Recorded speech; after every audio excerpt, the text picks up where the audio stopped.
Selamat pagi Bapak Ibu Saudara, salam sejahtera dan salam sehat selalu untuk kita semua. Berjumpa kembali dengan saya dalam kesempatan yang berbahagia hari ini. Doa dan harapan saya kiranya damai sejahtera dari Allah Bapa di sorga, kasih dan anugerah dari Tuhan Yesus Kristus, serta sukacita oleh Roh Kudus melimpah dalam hidup kita semua. Amin. Bapak Ibu Saudara, sebelum kita membaca dan merenungkan firman Tuhan pada kesempatan ini, mari kita berdoa terlebih dahulu, mohon pimpinan Roh Kudus. Kita berdoa.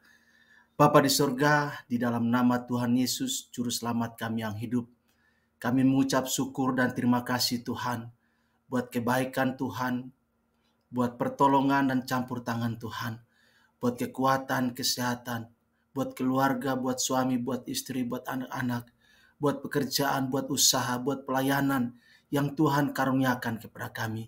Terima kasih Tuhan, secara khusus kami bersyukur pada kesempatan ini kami akan membaca dan merenungkan firman-Mu. Mari Tuhan Engkau menolong kami, supaya kebenaran firman-Mu menjadi kekuatan, menjadi rema bagi kami, dalam kami menjalani kehidupan kami sepanjang hari ini. Biarlah dalam tuntunan Roh-Mu yang kudus, kami hidup takut akan Tuhan, melakukan kebenaran firman-Mu dalam semua aspek kehidupan kami. Terima kasih Tuhan berfirman buat kami. Kami telah siap untuk mendengarkannya dan berjanji melakukannya dalam kehidupan kami. Terima kasih Tuhan, terpuji nama-Mu. Dalam nama Tuhan Yesus kami berdoa dan bersyukur. Haleluya. Amin. Bapak Ibu Saudara, pembacaan firman Tuhan buat kita pada kesempatan ini terambil dari Matius pasal 5 ayat yang ke-16. Demikian firman Tuhan. Demikianlah hendaknya terangmu bercahaya di depan orang, supaya mereka melihat perbuatanmu yang baik dan memuliakan Bapamu yang di sorga. Bapak Ibu Saudara yang dikasihi oleh Tuhan Yesus Kristus, dimanapun kita berada, maka sudah pasti kita akan menemukan orang-orang yang membutuhkan pertolongan, orang-orang yang membutuhkan perhatian, ataupun orang-orang yang membutuhkan uluran tangan kita, membutuhkan belas kasihan kita, membutuhkan kemurahan hati kita melalui pemberian-pemberian yang bisa kita lakukan. Hanya saja Bapak Ibu Saudara, dibutuhkan suatu empati, suatu kepekaan, dan satu kemurahan hati yang menginspirasi dan memotivasi kita untuk melakukan itu dengan tulus dan tanpa pamrih. Sebagai murid Yesus Kristus, hendaknya kita memiliki sikap murah hati, sehingga orang-orang yang diberi pertolongan itu bisa tersenyum bahagia, serta memuliakan nama Tuhan melalui perbuatan kebaikan, melalui sikap, melalui perilaku, melalui tindakan-tindakan yang kita berikan kepada mereka.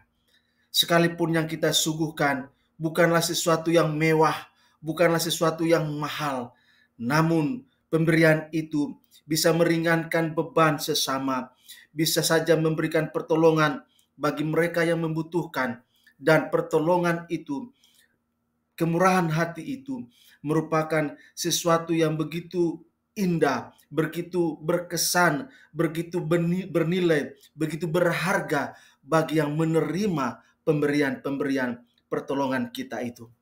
Sebagaimana dikatakan oleh seseorang, jika Anda membuat seseorang bahagia hari ini, Anda juga membuat dia bahagia 20 tahun lagi saat ia mengenang peristiwa itu.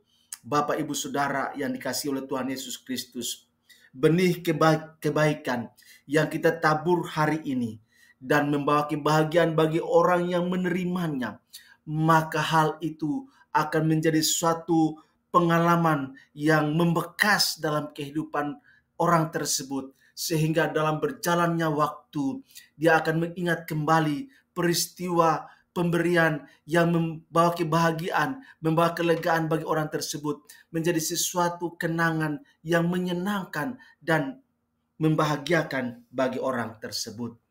Jadi Bapak Ibu Saudara, kita melakukan kebaikan bukan saja untuk mengatasi keadaan hari ini, tetapi juga akan berproses dalam perjalanan hidup selanjutnya. Bapak Ibu Saudara yang dikasihi oleh Tuhan Yesus Kristus, tentu setiap kita menginginkan, mendambakan, mengharapkan kebahagiaan itu terjadi di dalam kehidupan kita. Tetapi sesungguhnya yang lebih penting daripada merasakan kebahagiaan adalah menghadirkan kebahagiaan itu sendiri bagi orang lain. Memang kita ingin bahagia, kita berjuang supaya bahagia, tetapi sesungguhnya kebahagiaan itu yang paling utama adalah bagaimana cara kita menciptakan atau menghadirkan kebahagiaan bagi orang lain. Dan uniknya Bapak Ibu Saudara, kebahagiaan itu kita temukan justru tatkala kita memberi dan bukan mencari. Seorang bijak mengatakan, setiap kita memiliki potensi untuk memberi. Itu sebabnya setiap kita juga berpotensi untuk menikmati kebahagiaan sejati. Jadi Bapak Ibu Saudara, kebahagiaan sejati bukan pada saat kita menerima, tapi justru kebahagiaan sejati terletak pada saat kita memberi kepada orang lain. Mulai sekarang, biarlah kita boleh menjadi pribadi yang punya mentalitas seorang pencipta kebahagiaan dan bukan sekedar pencari kebahagiaan. Benar sekali pernyataan ini Bapak Ibu Saudara. Kita bukan sekedar menjadi orang-orang yang mencari kebahagiaan, tetapi justru kita adalah orang-orang yang menciptakan dan menghadirkan kebahagiaan baik untuk diri kita maupun untuk orang lain. Dalam komunitas kita, dalam pekerjaan kita, dalam pelayanan kita, dalam rumah tangga kita, dalam usaha, dalam bisnis, dalam pergaulan, dalam interaksi sosial kita. Biarlah kita hadir yang menghadirkan kebahagiaan, menciptakan kebahagiaan, sehingga orang lain bisa tersenyum melalui kehadiran kita yang membawa kebahagiaan bagi mereka. Jadilah pencipta dan yang menghadirkan kebahagiaan, bukan sebagai pencari kebahagiaan. Demikian firman Tuhan buat kita. Tuhan Yesus berkati dan salam untuk kita semua. Amin.